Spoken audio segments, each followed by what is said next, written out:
Some people around us are rich, and some among us are very poor.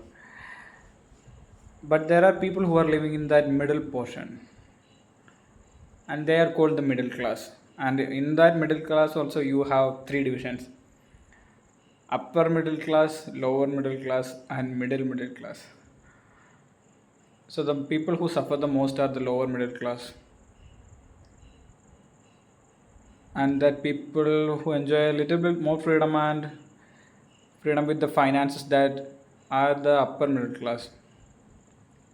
But when you are middle class, you are a victim of the tax system in our country. And one of the things that I really want to say is, when you are an employee,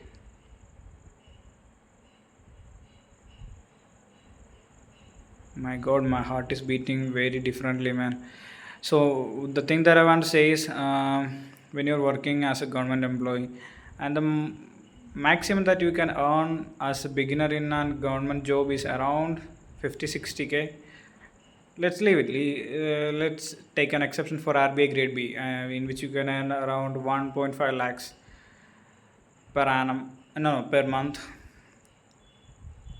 So even if you are earning 1.5 lakhs per month, suppose that you have a family which you have to take care of, and you are living in, if you are working in RBI grade B, then you are mostly living in the metro cities, which the standard of living and the expenses related to lifestyle are very high, and you will have to maintain that standard of living because you are working in RBI.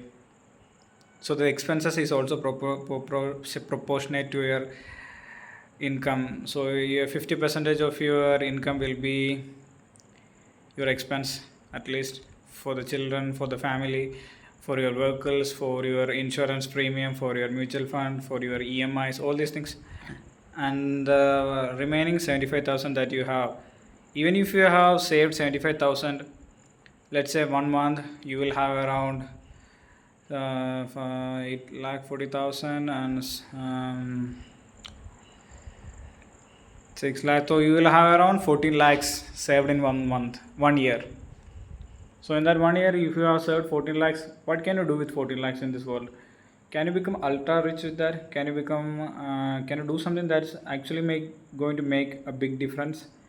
Can you buy property? Can you buy something? So if you have 14 lakhs saved up in 1 year, and according to inflation, let's say for around 4% inflation, so you will have around 13 lakhs, because around 96 lakhs of it's going to 96 lakh, no, so for 40 56, so you will have around 13.5 lakhs.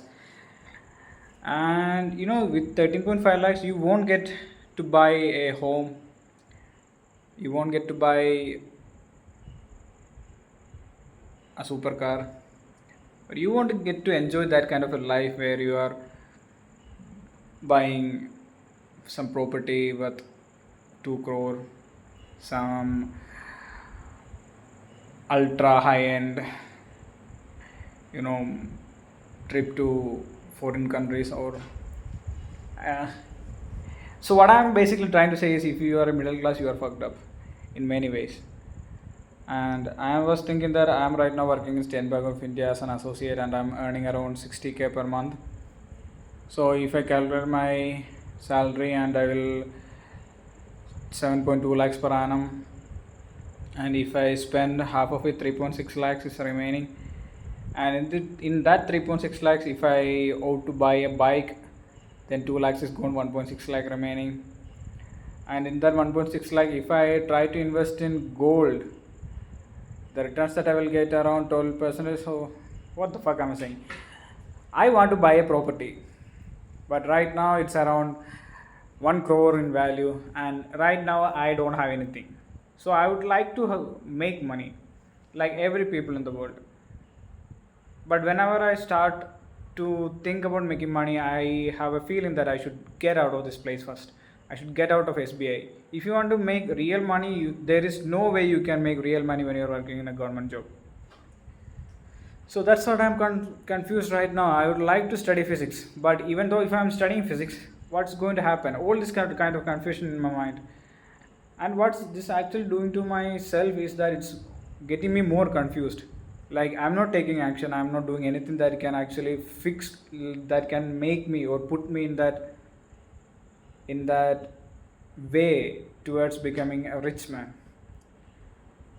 And also I have read in some books about the things that they have found out in a research where they conducted on a group of graduates in Harvard, and they were categorized into two groups based on what they want to do with their life. And those two categories were one who wanted to pursue money and one who wanted to pursue their own interest. Because the second group, those who wanted to pursue their own interest, they are convinced that when they do what they actually like to do, they won't feel it like a work, rather than they will feel like they are doing what they like to do the most.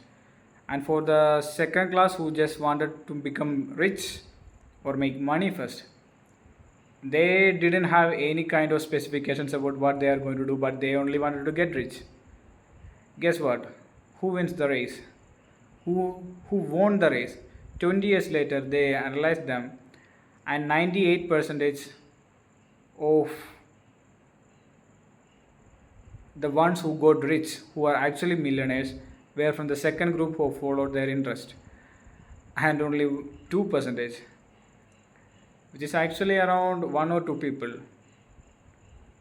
who became actually millionaires, were those people who inherited them from their parents. So that's what I'm saying. If I want to make money, if I go into some field that I really don't like, then what I'm going to become? You will get frustrated. You will lose interest in the way. But if you do what you like to do, there's a chance that you're going to make money. Everything in your life is risky, man. Just understand that, and you have to make yourself understand that, and then do something. Because it's your life. You have to decide. Take the risk. You're 25 years old. You're only 25 years old. So take the risk. If you want to study physics, then leave SBI. Study physics. That's it.